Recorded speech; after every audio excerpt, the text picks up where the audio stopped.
So obviously I fell short. I am going to try and take Annette out and put May back in and see if perhaps that big attack bonus that May brings with her A1 and the 20 stacks will maybe secure something north of 5 trilly. I mispressed a few times there, but I also manualed quite a bit more than I typically do, especially on Priss.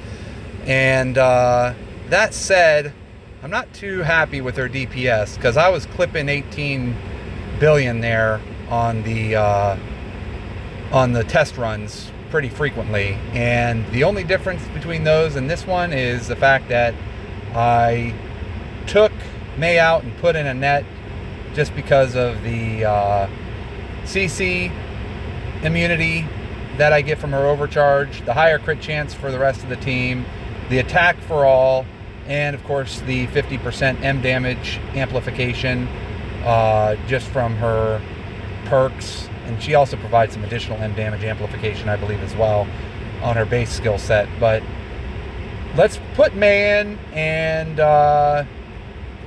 see if Annette has been relegated to the dustbin. I haven't really been spending any money investing in Annette, and I love her A2, but maybe that's what she's going to need to really be useful in my comp. Some of you might be wondering why Fallen Fray. Well, I use Fallen Fray because, one, she's providing a huge amount of attack for everybody with her perks, for my DPS. And she's also providing tons of attack speed, CC immunity. She's providing damage amplification that stacks incredibly with her Heaven's Vengeance.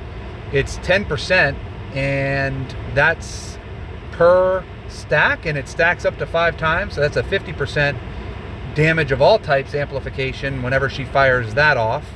Plus she's getting another 20% damage amplification from her S1 Light. So big heals, big shields, big attack speed, big damage increase from all damage types, and of course attack for my DPS, Miss Laudia.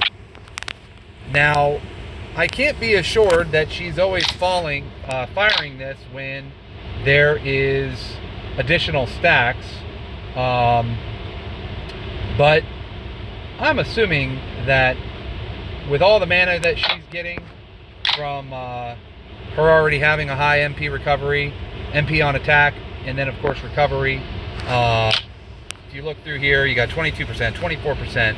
I just kind of feel like she's gonna be pegging quite a bit. I could put her on the main to verify that, but when I've clicked over on the status over there, her mana is very often capped out. So let's swap Annette out and put in May, and I'll take Lav off the main team, and that way I can fire off May's soul weapon at the 2-minute mark to ensure I have 20 stacks through to the end of the battle.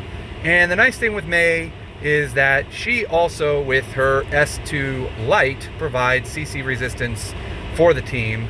Not CC immunity, but just in case Frey's shield is somehow broke, even though it has a 100% uptime, that's something to fall back on. So bye-bye, Annette, and let's put you... I'll become the richest girl in Orvalia! I'll become the richest girl in Orvalia! I'll go ahead and stop this video and start a new one with the new crew. We will try